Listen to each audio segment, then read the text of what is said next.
Okay, this is Miss Witt, and I'm here with my 5th period class, and we are going to demonstrate to you how to solve this fraction problem. The problem's listed here on the side. It says write an equation using fractions that meet the following criteria. Number 1, there are 3 add-ins. Number 2, you must use 3 different denominators. And number 3, when you add it all up, the sum is 42 over 48. So I have Z with me today, and Z is going to set the problem up. So Z, I want you to show him how to set the paper up for you to be able to work this problem out. So what's the first thing you need to do? Write 3 boxes. Okay. Well, my handwriting's not the best, but we won't talk about it.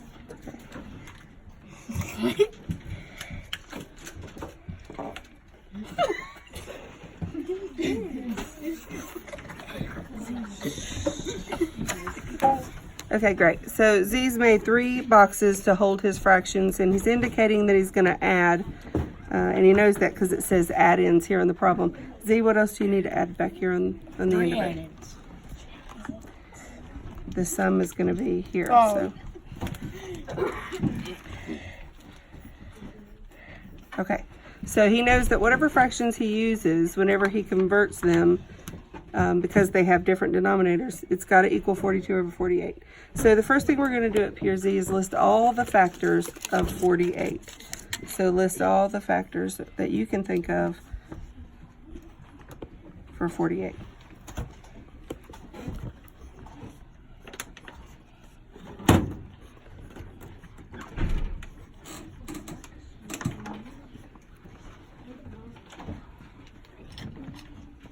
Okay, good. So Z's got that we can use 2, 3, 4, 6, 8, 12, 16, 24, and 48. So Z, where do you want to start? Always in the middle. So let's choose one of these factors in the middle. Which one do you want to use? 12. Okay. So we're going to use 12 as the denominator here. Quietly, you all can go. I'm keeping Z to finish this. All right, so if we're using 12 as the denominator, 12 multiplied by what equals 48? 6. Well, 4. 4. So let's make our fraction. What do you want to use for numerator? 1. Okay, so make it 1/12. Yeah. So if you're going to convert 1/12 into an equivalent fraction with 48 as the denominator, what do you need to do now?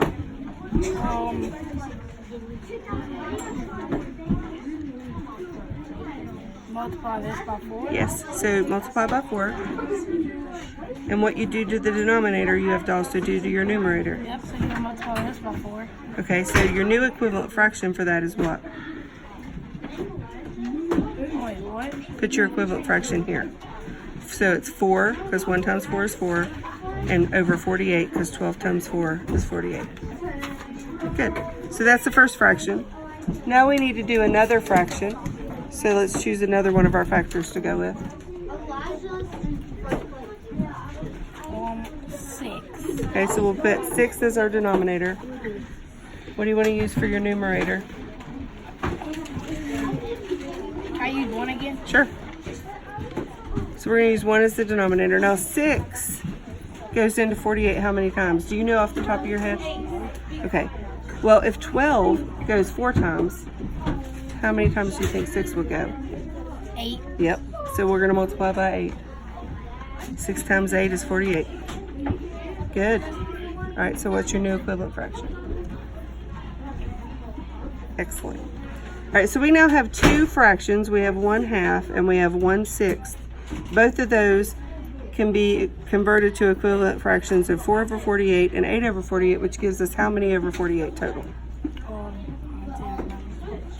12 over 48. How many do we need? 42 over 48. So how many more do we need to add?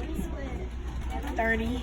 Okay, so since you've used a 1/2 and a 1/6, can you use 48 as your new denominator? Yeah. Okay, so let's use 48. 48, and you need how many more?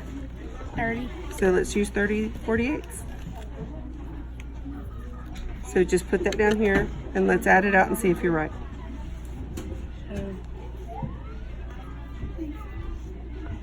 That? Uh-huh, Right yeah. here. Mm-hmm. So 30 plus 8 is 38. 38 plus 4 is? 42. Yep. So you have a correct answer. And let's just make sure we meet all the criteria. So number 1, there are 3 add-ins. Do you have 3 add-ins? Yes. Do you have 3 different denominators? Do you have 3 different denominators, D? Yeah. Okay, and is the sum 42 over 48? Congratulations. You did a good job.